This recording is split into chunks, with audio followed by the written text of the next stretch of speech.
Youngin's brutal murder shocked the rap game back in 2022, but nobody expected what his homies were gonna do to get revenge. They allegedly started sliding on the ops less than an hour after Youngin died, and now the whole crew is facing a RICO case. Youngin's hometown of Bogalusa, Louisiana isn't in the news much. It's in the middle of nowhere and only has around 10,000 people that live there, but it has one of the highest crime rates in America. And for a few hours on July 27th, 2022, it turned into a war zone. Jay had been fighting some serious cases for a couple of years, but in July 2022, he was out celebrating his freedom.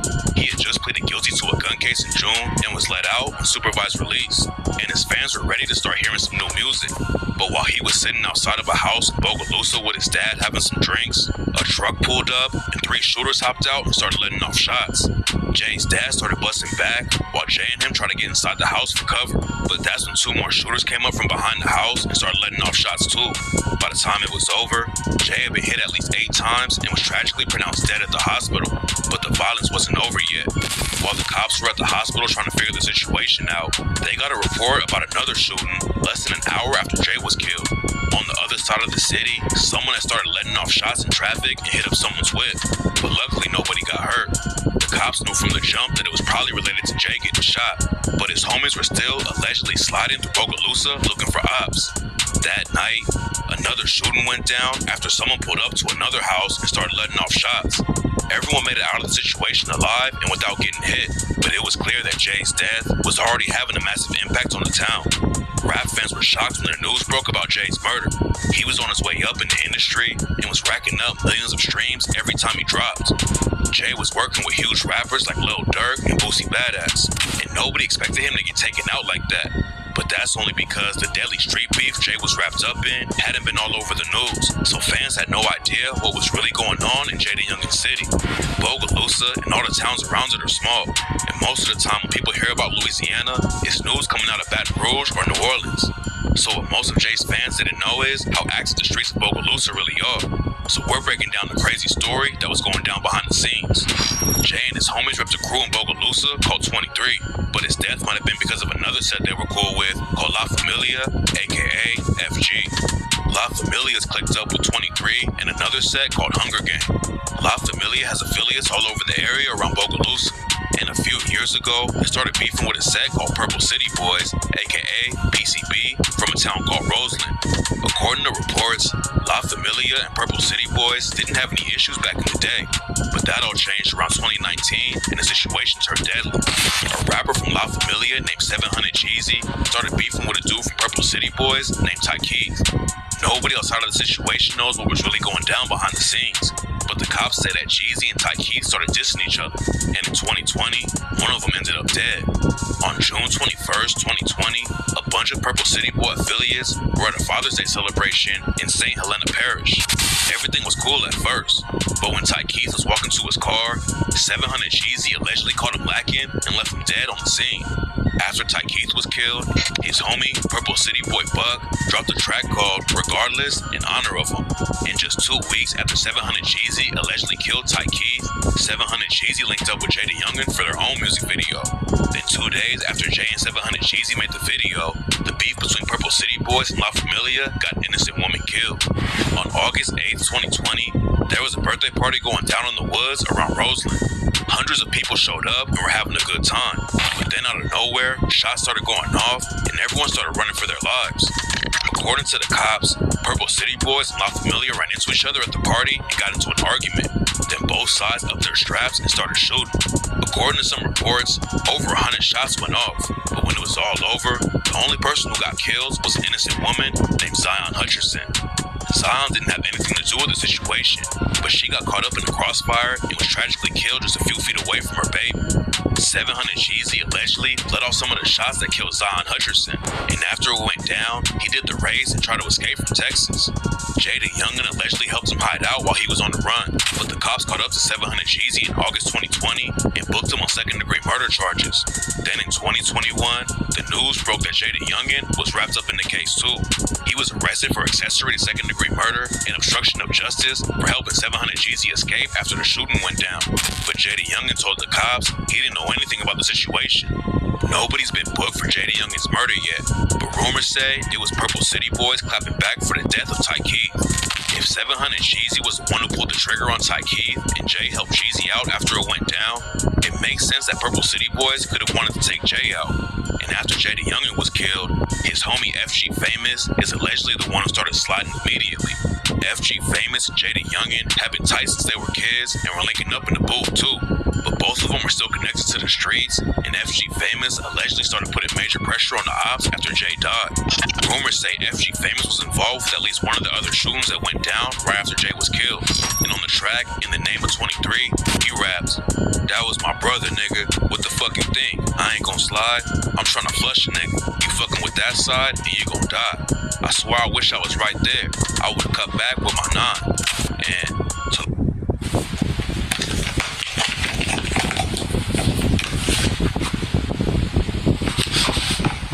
till all my ops put on the shelf, we ain't gon' stop slinging that iron. I got this 30 like I'm Steph. I'm tryna put one in his mind. You gotta feel how I just felt. I'm 23, bitch, I'ma ride." FG Famous had been in the trenches since he was a kid, and the ATF had been on his case for a while.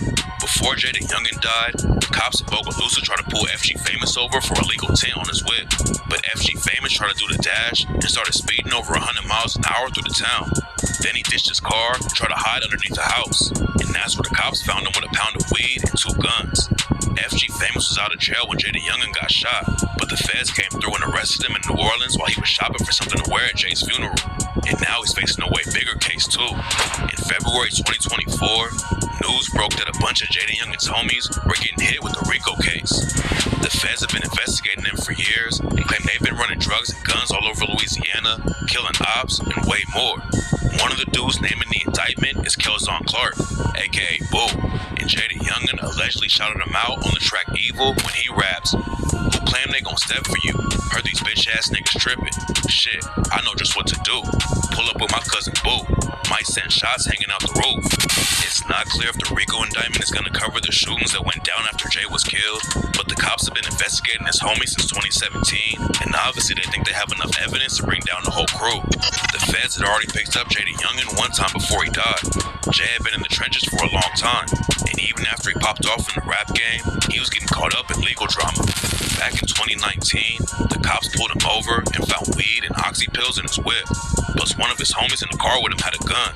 Jay was supposed to be performing at Rolling Loud, which would have been a huge win for his career, but he missed the show because he got booked. Then in March 2020, the cops raided Jada Youngin's house after he allegedly put hands on the pregnant woman. When the police pulled up, Jay tried to hide in the attic, but they found him up there and took $24K in cash from his crib too. 2021 was an even crazier year for Jay. In April 2021, he was booked in Georgia for possession of marijuana with the intent to distribute, and the cops said they also found a bunch of lean, oxy pills, and guns on him at the same time.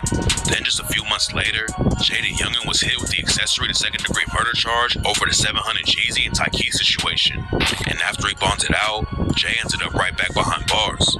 In October 2021, the cops caught him speeding down the highway with his passenger door open.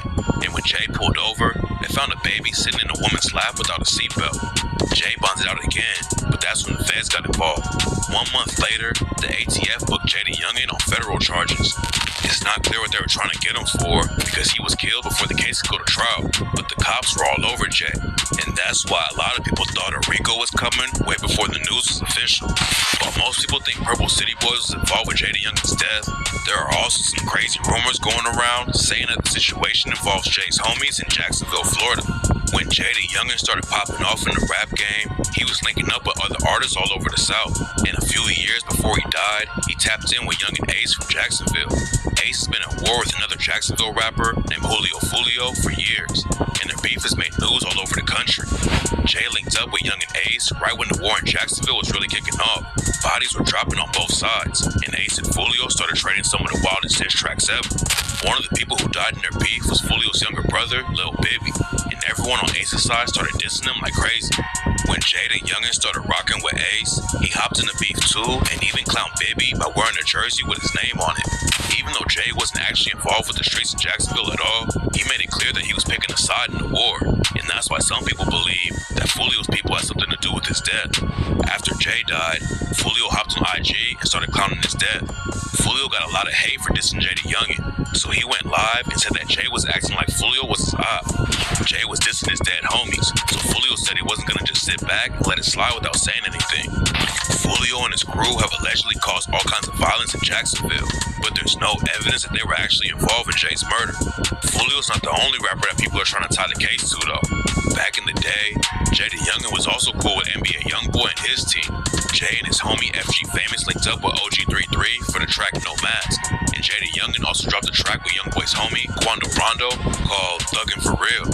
Jay the Youngin and Youngboy ended up making some music together too, but there was drama going down behind the scenes. Jay posted a snippet of an unreleased track that he had with Youngboy, and Youngboy hopped in the comments and told him to delete it. After that, Jay started airing everything out and claimed that Youngboy was upset because Jay was hooking up with Youngboy's ex. Jay the Youngin dropped the track 38K and rapped, "I'm in my bag and niggas pissed, and plus he mad about a bitch. When I was fucking on his hoe, he was steady asking me about shit and begging me to leave her alone. This nigga acting like the bitch." Then Jay took another shot at Youngboy for making the comment about the track and said, "You put that pussy comment on my post, they laughed about that shit, but I was laughing when your baby mama gags all on my dick." Jay the Youngin also took a shot at Youngboy's manager Dump, who had been shot and killed during Youngboy's beef with the set called TBG. Dump and Youngboy were really tight, so Jay started off his 38K track with the line, "And I don't dump no ashes either, finna get real disrespectful, I don't give a fuck." Jay the Youngin even shouted out Youngin Ace's homie K-So on the track. K-So is allegedly one of the deadliest guys in Ace's crew, and on 38K, Jay was talking about sending them on hits with the line, "Draco, tell them niggas lay low. I say go, my shooters, they gon' take souls. And I know a real stepper, shout out K-So. And I know a real hoe, they call him Baby Joe." Youngboy allegedly clapped back at Jay on the track, "Step on shit," when he rapped, "Pussy nigga scared to be in the beef, lying like he in the streets, knowing he'll be dead if we knew just where he was, so we been stepping on them ducks." But after that, the beef pretty much died down. There's nothing linking Youngboy or his crew, but the rumors started flying after a video came out showing Jay the Youngin's family and friends listening to 38K during Jay's funeral. No one knows for sure, but it doesn't really make sense for Youngboy to be involved with the situation at all. Jay the Youngin and him weren't beefing that hard, and nobody had been hurt or killed over the drama.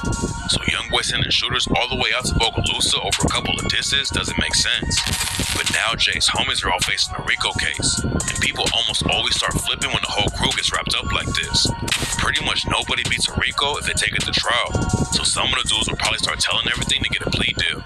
And maybe then, Jay's fans will finally know who took him out right before he had the chance to really blow up. For the past 2 years, convicted murderer Christopher Scarver has been quietly watching his fellow